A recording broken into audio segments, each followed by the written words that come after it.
Bom dia, alunos da terceira série. Tudo bem com vocês? Espero que sim. Nós vamos para mais uma aula. O tema de hoje será Trabalho, Sociedade e Capitalismo, uma revisão do trabalho que nós fizemos na semana passada, uma revisão a partir do tema, uma revisão a partir das atividades e, obviamente, uma correção das atividades propostas, ok? Então, fique atento, não tem nada difícil, basta prestarmos bastante atenção, certinho? Pois bem, vamos lá. O nosso objetivo é compreender a divisão social do trabalho e a coexistência de diferentes relações sociais de produção, com ênfase na divisão de classes no modo de produção capitalista e correção das atividades propostas. Ok.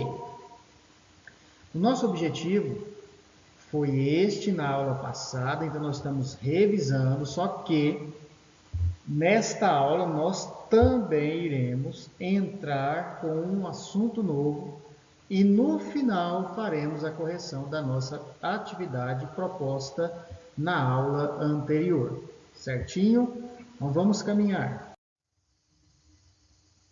A avaliação se dará na observação da participação do aluno durante a aula, através dos comentários e questionamentos orais realizados pelo professor, bem como na correção das atividades ligando ao tema do conteúdo proposto. E qual é o nosso conteúdo proposto? Trabalho, sociedade e capitalismo. Vejamos mais.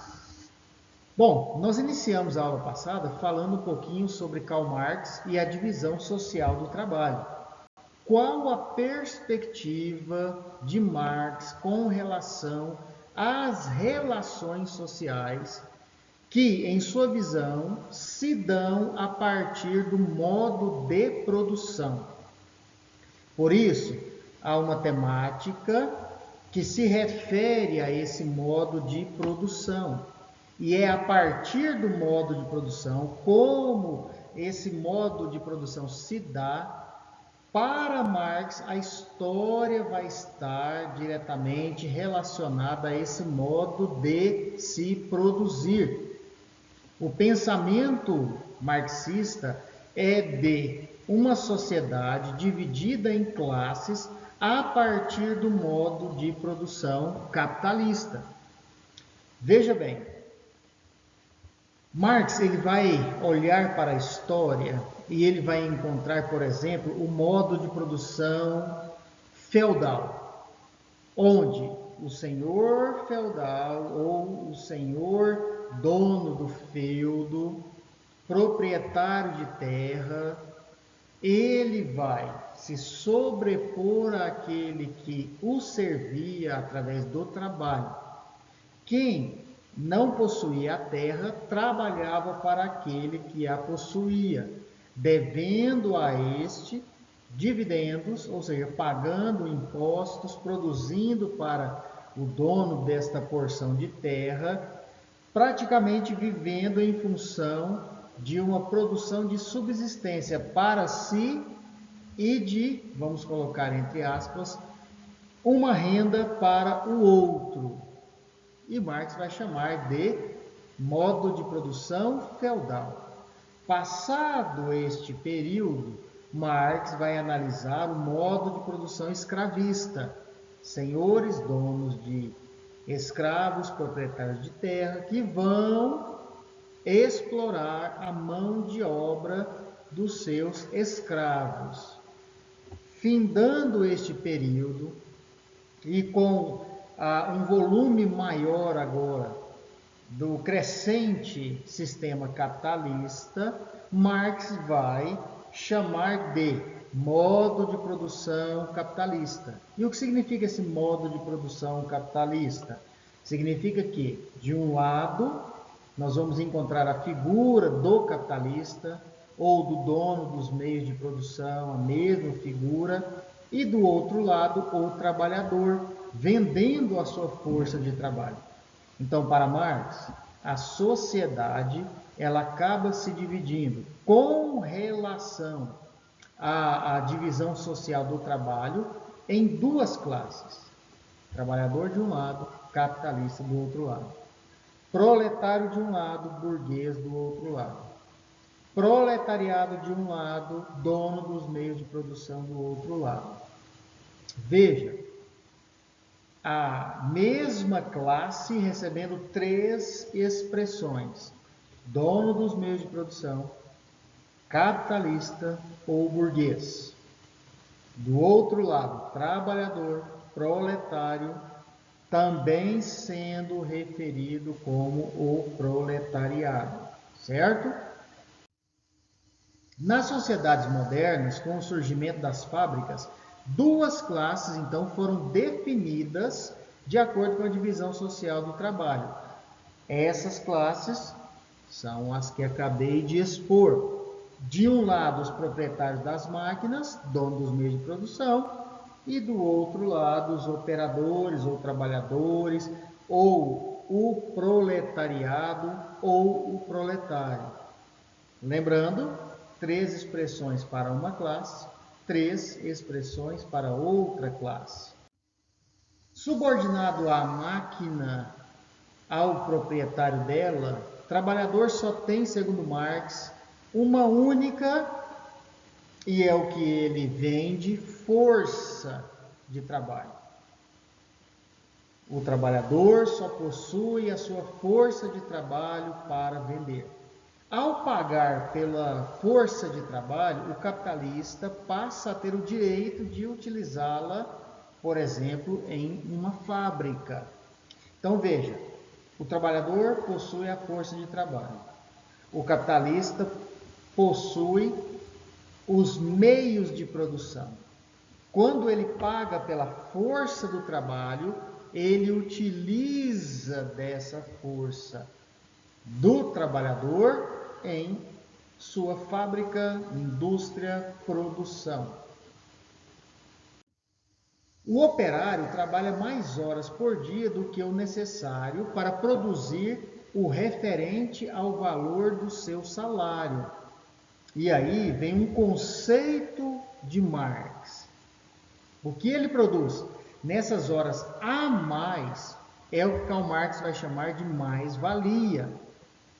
Então, suponhamos que em um dia ou 2 dias de trabalho, o trabalhador consegue produzir um valor X que equivale ao seu trabalho, ao seu salário.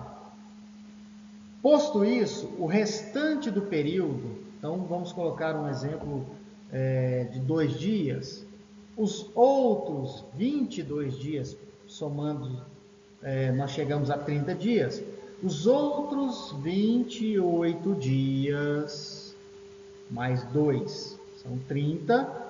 O que passa, ou seja, os 28 dias, é o que Marx vai chamar de mais-valia. Tudo que o trabalhador produzir a mais é chamado, então, de mais-valia. O valor das horas trabalhadas e não pagas é acumulado e reaplicado na produção, o que enriquece o capitalista. Esse processo é denominado acumulação de capital. Quando os trabalhadores verificam que trabalham muito e estão cada dia mais miseráveis, entram em conflito com os capitalistas. Diversos tipos de enfrentamento entre classes sociais marcam o desenvolvimento do capitalismo. E aí Marx vai apontar justamente a luta de classes. De um lado, o capitalista, do outro lado, o trabalhador. E esta relação, na perspectiva marxista, é uma relação conflituosa, não é uma relação harmoniosa, pois há o que ele denomina, e aí é um outro conceito de Marx, de luta de classes, e que a sociedade ela vai se desenvolvendo a partir do modo de produção e dessa luta chamada luta de classes. Já chegando em um outro pensador chamado Emile Durkheim, já com Durkheim, a crescente especialização do trabalho promovida pela produção industrial moderna ela acaba trazendo uma forma superior de solidariedade e não de conflito. Então veja como as perspectivas acabam se dissociando, elas acabam entrando em choque, se separando. Marx acredita e trabalha em cima da perspectiva de luta de classes, de uma divisão. Dentro da divisão social do trabalho, nós temos duas classes, trabalhador e capitalista. Com Emile Durkheim, o contrário, ele vai chamar de solidariedade, ou seja, não uma luta, não uma separação, mas sim uma forma de se trabalhar em conjunto para um fim. E ele vai chamar isso de forma superior de solidariedade. Para Durkheim, há duas formas de solidariedade, sendo a primeira solidariedade mecânica. O que une as pessoas não é o fato de uma depender do trabalho da outra, mas a aceitação de um conjunto de crenças, tradições e costumes comuns. Isso aqui está diretamente relacionado com a identidade. Nós nos aproximamos de acordo com aquilo que há semelhanças, crenças, tradições, costumes, algo em comum. Já o segundo modelo de solidariedade é a chamada solidariedade orgânica. O que une as pessoas é a necessidade que umas têm das outras em virtude da divisão social do trabalho. Posto isso, vamos recapitular. Marx, ele vai dividir, ele vai separar, ele vai pensar em classes, de acordo com a divisão social do trabalho. Novamente, trabalhador e capitalista. Emile Durkheim vai pensar o oposto. Em virtude da divisão social do trabalho, as pessoas acabam se unindo pela necessidade umas das outras. A interdependência, em razão da crescente divisão do trabalho, gera, segundo Emile Durkheim, solidariedade, pois a sociedade passa a funcionar e lhe dá coesão. Ou seja, uma sociedade que vai se unir de acordo com o pensamento de Durkheim na divisão social do trabalho. Se a divisão do trabalho não produz solidariedade, as relações entre diversos setores da sociedade não são regulamentadas pelas instituições existentes. Ou seja, o que proporciona esse regulamentar é justamente a unidade que acaba, segundo o pensamento de Durkheim, existindo. Posto isso, nós temos Fordismo e Taylorismo como uma nova forma de organização do trabalho. E o que isso vai significar? Praticamente ou basicamente uma nova forma de se olhar e, mais do que se perceber, se olhar, de se produzir a partir de Ford e de Taylor. Isso ali no final do século XIX, onde a proposta é uma aplicação de princípios científicos na organização do trabalho. Qual era o pensamento? Buscar, a partir da racionalização, um crescente processo produtivo.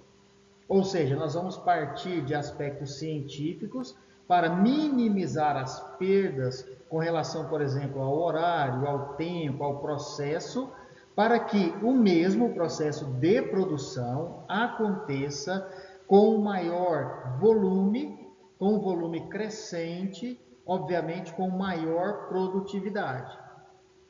No século XX, o aperfeiçoamento contínuo dos sistemas produtivos deu origem a uma forma de divisão do trabalho que se tornou conhecida como Fordismo, em uma referência a Henry Ford, o inventor de um modelo de produção em série. O que significa isso? O Fordismo ele vai pensar uma forma de se produzir onde, dentro da indústria, dentro da fábrica, o modelo, no caso aqui, o veículo, ele passaria de estação por estação, ponto a ponto, e em cada ponto da fábrica, um grupo de trabalhadores realizaria um tipo de trabalho produzindo o mesmo bem. Então, a título de exemplo, vamos imaginar um veículo. Então, você tem a parte da pintura, passaria por um grupo de operários. Posterior, vamos colocar o motor deste veículo, um outro grupo de trabalhadores.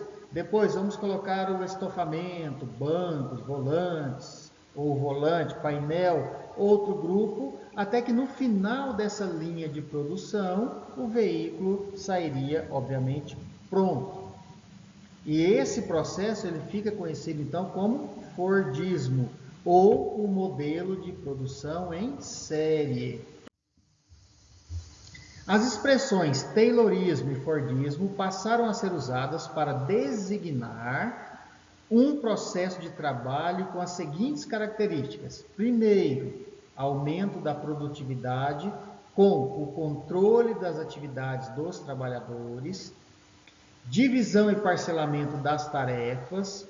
Anteriormente, enquanto o trabalhador fazia tudo, agora ele passa a fazer parte. Uma parte é com um grupo ou com um trabalhador, outra parte com outro grupo ou um outro trabalhador. Mecanização de parte das atividades, sistema de recompensas e punições conforme o comportamento dos operários na fábrica. Ou seja, se produziu, pode-se então receber de acordo com aquilo que foi produzido, obviamente uma parcela, uma parte, o que não significa grande volume, e a não produção, de acordo com essa linha de produção, pressupõe então punições de acordo com aquilo que não foi e que deveria ser então produzido. A partir de 1930, Elton Mayo buscou medidas para promover o equilíbrio e a colaboração no interior das empresas. Taylor, Ford e Mayo foram influenciados pelas formulações de Durkheim, de acordo com as quais uma consciência coletiva define as ações dos indivíduos, submetendo-os às ordens estabelecidas. Ou seja, a busca aqui vai se dar sempre para a produção. Então, teorias começaram a ser trabalhadas, investidas, de forma a conscientizar os trabalhadores do seu potencial, do seu trabalho coletivo, mas não em si como uma forma de incentivo, mas de tirar desse trabalhador muito mais da sua força de trabalho, tendo em vista a busca pela lucratividade. E vamos lá. Para finalizarmos, para a crítica marxista, as formas de regulamentação da força de trabalho proposta por Elton Mayo seriam indiretas, pois o operário seria manipulado por especialistas em resolver conflitos. Foi com os procedimentos propostos por Mayo que o Fordismo, o Taylorismo penetrou em todas as organizações sociais. E até hoje, esta é a base, sim, de uma performance de produção. Ok? Então, nós temos o marxismo com a sua divisão de classes, de um lado proletário, de outro o capitalista. Nós temos a perspectiva de Emile Durkheim em uma sociedade coesa, onde ele vai definir como a sociedade superior a partir da solidariedade, a solidariedade mecânica e a solidariedade orgânica. E, por fim, nós temos um modelo de produção em série, tanto com Taylor quanto com Ford, buscando uma melhor performance, uma melhor produção, uma produção crescente, tendo como objetivo, é claro, o crescimento e a geração de maior produção, consequentemente, maior lucro. Pois bem, nós vamos passar então a correção da nossa atividade anterior. Muito bem, antes de passarmos para a correção, permitam-me uma retomada com relação ao nosso objetivo: compreender a divisão social do trabalho e a coexistência de diferentes relações sociais de produção, com ênfase na divisão de classes no modo de produção capitalista e correção da atividade proposta anteriormente. Então, o nosso objetivo para a aula de hoje é compreender essa divisão social do trabalho, suas relações sociais, relações de produção, divisão de classes e também a nossa correção da atividade proposta anteriormente. Então vamos lá. Pois bem, a primeira questão é: o que significa mais-valia na perspectiva de Karl Marx? Lembrando a todos vocês, a mais-valia é o excedente, aquele que ultrapassa. Os exemplos que trabalhamos foram: se o funcionário trabalha durante 30 dias e em 2 dias ele trabalha o suficiente para que o capitalista consiga pagar o seu salário, o que passa disso, ou seja, os 28 dias restantes, Marx vai considerar a mais-valia. A mais-valia é o valor adicional que a força de trabalho gera no processo de produção. Trabalho excedente, sendo apropriado pelo capitalista. Trabalho necessário é o tempo de trabalho que o trabalhador necessita para a produção do valor equivalente ao valor dos seus meios de subsistência. E o trabalho excedente é o tempo de trabalho em que o trabalhador produz gratuitamente para o empregador capitalista. Então, aqui está o significado de mais-valia. A segunda questão: quantas e quais são os tipos de solidariedade na teoria de Emile Durkheim? Se lembram? São 2 tipos de solidariedade: a orgânica e a mecânica, a mecânica e a orgânica. Vamos ver com mais detalhes? Os 2 tipos de solidariedade: laços, primeiro, laços que unem os membros entre si e ao próprio grupo, a qual pode ser mecânica ou orgânica. Solidariedade mecânica liga diretamente o indivíduo à sociedade sem nenhum intermediário, constituindo-se de um conjunto mais ou menos organizado de crenças, sentimentos comuns a todos os membros do grupo. É chamado tipo coletivo. A solidariedade entre os membros deve-se às similitudes que compartilham ou àquilo que lhes é semelhante. Esta é a solidariedade mecânica.